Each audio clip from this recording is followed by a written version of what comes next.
Next up, at UFC 300, we have the main event of the evening. We have Alex Pereira defending his light heavyweight championship belt for the very first time. This is his second belt in the UFC. He has set a record, I believe, for most number of title fights and title defenses in the fewest amount of fights in the UFC. He's taking on Jamahal Hill. Jamahal Hill, former light heavyweight champion himself. He did not lose the belt. He blew out his Achilles playing basketball, so he relinquished the belt. This is his opportunity to get it back. Alex Pereira, as we all know, former professional kickboxer, kickboxing beast. He is insanely huge. He hits insanely hard. He was the middleweight champion of the world. Moves up to light heavyweight, somehow still bigger than most of this weight class. He is not the fastest guy in the division. He doesn't have the best footwork in the division, but he has such crazy, insane power. Everything from short hooks to giant straight rights. Everything he does looks like it hurts. He is working on his grappling. It's not great, but he did take down Jan Blachowicz. And he is always going to be dangerous on the feet. He's taking on Jamahal Hill. As I mentioned, former light heavyweight champion of the world. He won his belt by beating Glover Teixeira on short notice. Jamahal was short notice in that fight, right? That was when Jiri dropped and Jamahal stepped in on short notice? I don't listen to what you say. Yes, I believe Jamahal was short notice and Glover was full camp. By the way, Jamahal Hill beat Glover Teixeira. Pretty straightforward. There is a video circling of Jamahal Hill's footwork in that fight. It is literally just a zoom-in video of Jamahal Hill's feet. And if you don't know what you're watching, the issue with the footwork is he's literally crossing his feet. Like, it's some of the worst footwork you've ever seen in your life. It's actually crazy if all you're doing is looking at his feet and he's crossing his legs and he's stepping off and doing very odd things that you should not be doing in a fight like this. And that video is being used to say, look, Jamahal Hill sucks. I disagree with that sentiment. Jamahal Hill, I think, is a good striker. He's accurate. He's fast down the middle. He has a 7-3 striking differential, which means he does a very good job staying on the outside, throwing what he needs to throw, avoiding danger. I do not think he's the most powerful striker in the division. That is literally Alex, even though he's a blown-up 185-pounder. I do think two things here. I'm going to pick Alex Pereira to win this fight, but with low confidence, and here's why. On one hand, I think Jamahal might literally be the better pure boxer in this matchup. He's not going to have the power at all, but he's much more defensively sound and he keeps his strikes a lot tighter. I watched a video. I forget exactly what the title was and I tried to find it and I couldn't, but it was called something like Alex Pereira being allergic to jabs. And it was just Alex just absorbing any straight punch up the middle, just bang. Anything people threw right up the middle, hit him.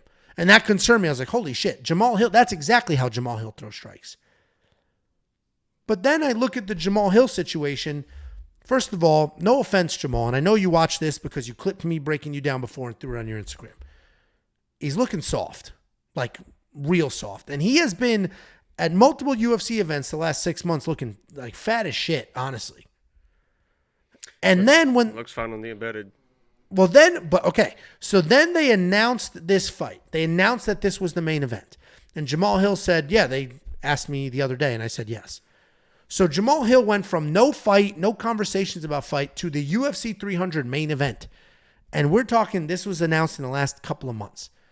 And he's coming off that wild Achilles surgery. So I think Alex was always the more dangerous fighter. I do think he's going to get hit a lot, as he does get hit a lot. But I think Alex can pull this off. I think Jamahal, another long layoff guy. I've been fading the long layoff guys in these fights. Alex hits way too hard. If you make one mistake and you're fighting Jamahal, it may rock you a little bit, but you can work through it. If you make one mistake and you're fighting Alex, you can be in some very real trouble and get put out. So I am going to lean Alex Pereira here, but I'm not confident enough in that to bet any money. What do you think, Jakey boy? Yeah, I don't want to harp on the, and I'm not going to talk about another man's physical features. He's a professional athlete and he's going to come in and he's a professional. But I do want to talk a little bit about the Achilles. I'm not going to use that as an excuse for this fight, but that's a serious fucking injury. And that was a situation where it wasn't, okay, he did all the rehab and then he's able to train for a while and then he's able to fight again. The last 6 months or whatever, a lot of this last part is just rehabbing, not training again. It's just rehabbing the Achilles injury. So I think that does play a part. But even a healthy, good to go, prime of his career, Jamahal Hill, I don't think he holds a candle to Alex Pereira in the striking. I just do not see it. I don't see it in the footwork that people mention. I don't see it in the power we're talking. Everyone acts like Jamahal Hill is like this powerful puncher. This is a 205-pound man who on the regional scene is going to decisions. You don't really see that very often. For a UFC powerful puncher, they're usually smoking everybody on the regionals. You might get occasional tough guy or whatever. Like 3 or 4 decisions on the regional scene, the people he's knocked out in the UFC, OSP, Jimmy Crute, Johnny Walker. Some of the chinniest guys we've even seen in this division go into a decision with the 49-year-old Glover Teixeira. Kind of struggling at times with the Thiago Santos. He ended up finishing him, another 40-year-old. I think his resume is a little bit fraudulent. I think his striking is a little bit overrated. And he's came in and said that, I'm not going to take down Alex Pereira. Why the fuck would you not? Why would you fuck up your money, Jamal? And maybe it's a bluff, and maybe he's just talking shit, but I believe him. And I believe his coach when they say, because they've said it, that we believe, and you hear from other people, they've convinced the entire world, we believe Jamahal Hill is the better striker. Jamahal Hill says, I'm the better striker. I'm going to knock this guy out. Guess what?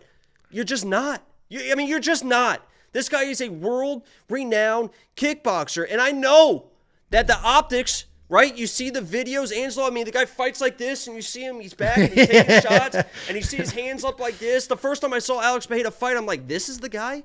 Right? This is the guy that's the world champion, that's beat Izzy, that's knocked this guy out, that's going to come in and take over the UFC. Like this is, the guy that's moving like this, and all of a sudden you see him throw that left hook, and you're like, oh, now I get it. And I think the same thing can happen here. Jamahal Hill's going to come in feeling good. He's going to be backing Alex up. He's going to be popping, seeing the head snap back, and then boom, that shot comes. And like you said, when that shot comes, most people do not survive that type of shot from Alex Pereira. Now, Jamahal Hill has started to walk back those comments a little bit. And I don't know if it's nerves. I don't know if it's like whatever it is. But he said, his latest quote is, if Alex puts his hands on me, then he's going to have some issues because my top pressure, it's crazy. It's like, whoa. I didn't think we were wrestling. So you are going to wrestle. Yeah, I didn't think we were wrestling and grappling here. So now it's like if Alex grabs me, then I'm going to take him down. I'm not going to shoot takedown anyway. If I'm Jamahal Hill, dude, you know you can wrestle this guy, probably. You know you can take him down and have that control. You know you can win this fight this way. Fucking do it, dude. You're coming off an Achilles injury. You don't need to try and prove anything.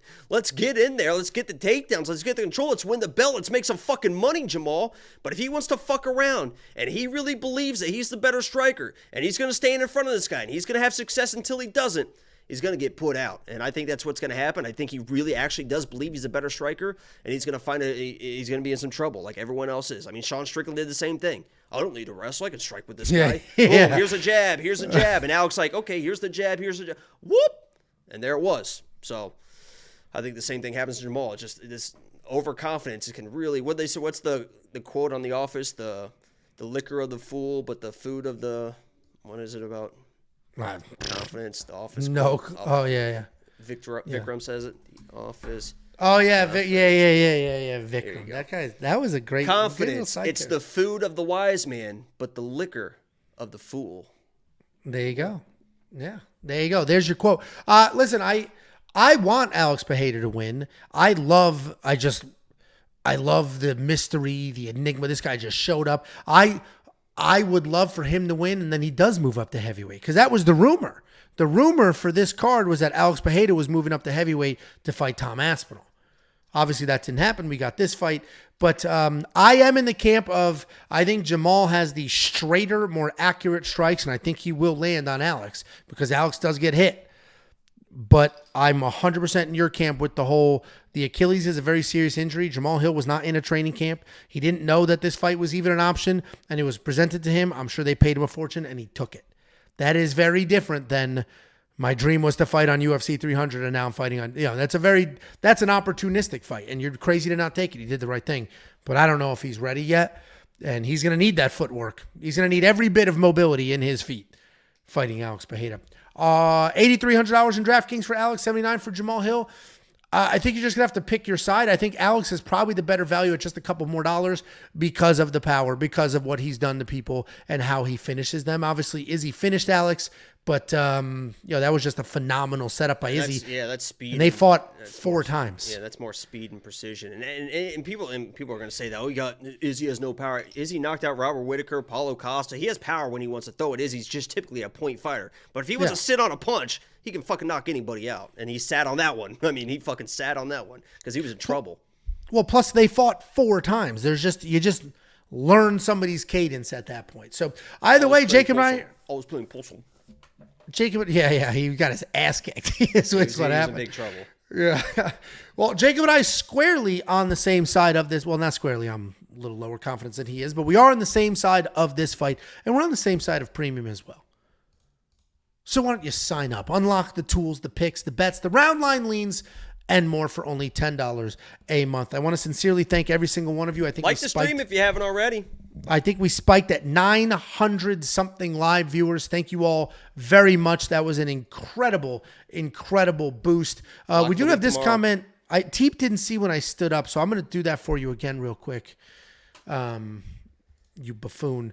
But either way, become a premium member. It's only $10 a month. Not only have we tried to build the best premium service on the planet, we also live and breathe by premium membership. That is the lifeblood of this. It's a great way to support us. Even if you don't have the $10 to support through premium, like, subscribe, do all those things. We appreciate every single one of you being here. If you do want to be a premium member, you get the tools, you get the picks, you get the optimizer, you get more analysts, including the artificial intelligence. Guys, thank you so much. Jakey boy, you got any last words for the people after a 2-hour and 41-minute live stream? Lock of the week tomorrow. I'm excited about this one. It is literally, Angel's already seen it. It is the greatest edit I've ever put together. So hopefully you guys look forward to that. We'll post that on the gram and stuff and get people involved with it. But I think we're going to surprise some people with some lock of the week. I've seen all the guesses in Discord, and I don't know if anybody's guessed it yet. But I haven't seen it either. What's so funny here, just real quick before we go. This is the epitome of YouTube. James Kuyu has been shitting on me all night in the live chat, just dogging me. And he's like, you guys are great. Thanks for making my night. Well, you didn't make my night. You were mean as hell the entire stream, but thank you for being here. Thanks for the comment. We appreciate every single one of you.